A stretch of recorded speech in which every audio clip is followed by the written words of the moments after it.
Il y a deux pôles majeurs dans la RSE, c'est le pôle sociétal et le pôle environnemental.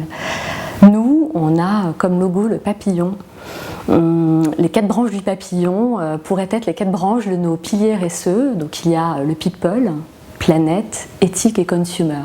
Quand on développe nos produits, on fait très attention à l'éco-conception. Donc on va faire très attention à la sélection de nos matières premières et de nos accessoires de conditionnement. Par exemple, le carton et le bois sont des matériaux issus de forêts gérées durablement.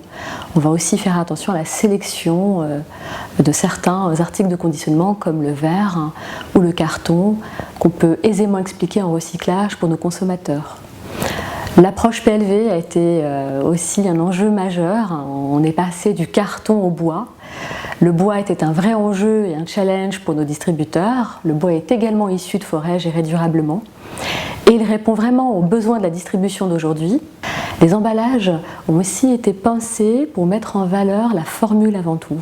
On a par exemple sur les fards à joues des contenants qui sont similaires à des formats que l'on peut trouver dans la distribution, sauf que notre produit apparaît beaucoup plus petit alors qu'en fait on a minimisé tout simplement son packaging.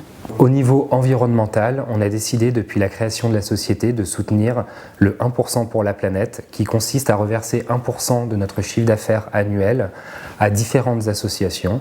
Et sur 2016, nous avons décidé de soutenir la fondation Nicolas Hulot qui maintenant s'appelle la Fondation pour la Nature et l'Homme. Nous pouvons aller toujours encore plus loin et d'ailleurs BoGreen actuellement prône et véhicule des valeurs de beauté engagée. Et on est en train de travailler sur un nouveau projet qui va sans doute voir le jour en 2018, qui va mais vraiment beaucoup plus loin, beaucoup plus engagé. On peut bien entendu pas en dire plus pour le moment, mais ça va être un projet très engagé.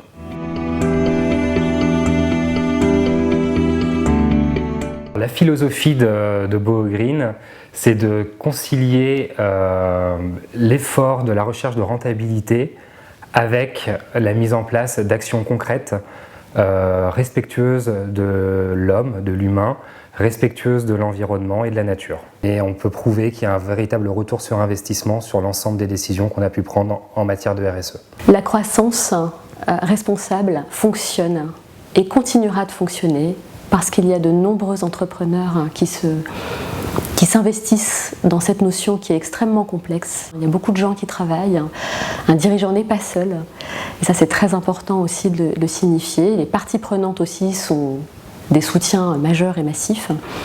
C'est possible chez nous parce qu'entre l'année 2015 et 2016, on a réalisé un taux de croissance à 3 chiffres, ce qui est assez exceptionnel, avec pour la première fois une entreprise qui devient rentable.